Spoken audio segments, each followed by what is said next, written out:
லூதட்டியின் அன்பார்ந்த நேயர்களே, அனைவருக்கும் எனது இனிய கிறிஸ்து பிறப்பு விழாவின் மகிழ்ச்சியான வணக்கங்களையும் வாழ்த்துக்களையும் தெரிவித்துக் கொள்வதில் நான் பெருமகிழ்ச்சி அடைகிறேன். கிறிஸ்து பிறப்பு விழா, கிறிஸ்மஸ் நமக்கு சொல்லுவது, காரில் இருளில் இருந்த மக்கள் பேரொளியை கண்டனர் என்ற வார்த்தை கிறிஸ்து ஒளியாக இவ்வுலகிற்கு வந்தார், வானிலே மின்னுகின்ற நட்சத்திரமாக ஒளியாக அவர் உலகிற்கு வந்தார் என்பதை எடுத்து காட்டுகிறது. கிறிஸ்து ஒளியானவர். அதே கிறிஸ்துவை அமைதியின் அரசராக வானதூதர்கள் அறிவிக்கிறார்கள். உலகில் நன்மனதோருக்கு அமைதி உண்டாக என்று சொல்லுகிறார்கள்.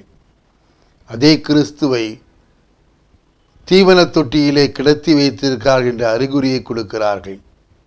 கிறிஸ்து ஒளியாக இருக்கிறார், கிறிஸ்து அமைதியை தருகிறார், கிறிஸ்து தீவன தொட்டியிலே இருந்து விண்ணுலகிற்கு ஏற்ற உணவை நமக்கு தருகிறார்.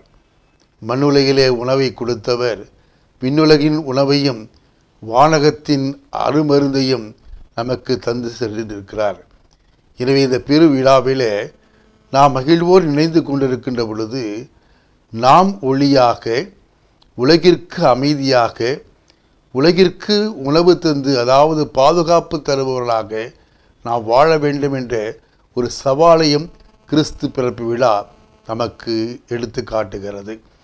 எனவே இந்த நாளில் சிறப்பாக இந்த கருத்துக்களை நாம் நினைத்து பார்க்கின்ற பொழுது, ஒளியாக, அமைதியை விதைக்கின்ற விதைகளாக, மற்றவர்களுக்கு உணவு தந்து பாதுகாப்பு தருவர்களாக நாம் ஒவ்வொருவரும் மாற வேண்டும் என்பதை நாம் நினைத்து பார்க்க வேண்டும்.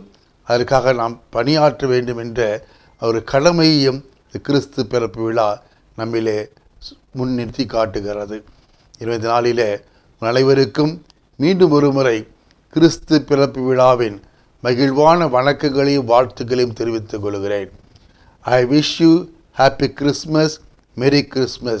May God bless you with all the choicest blessing on this Christmas day.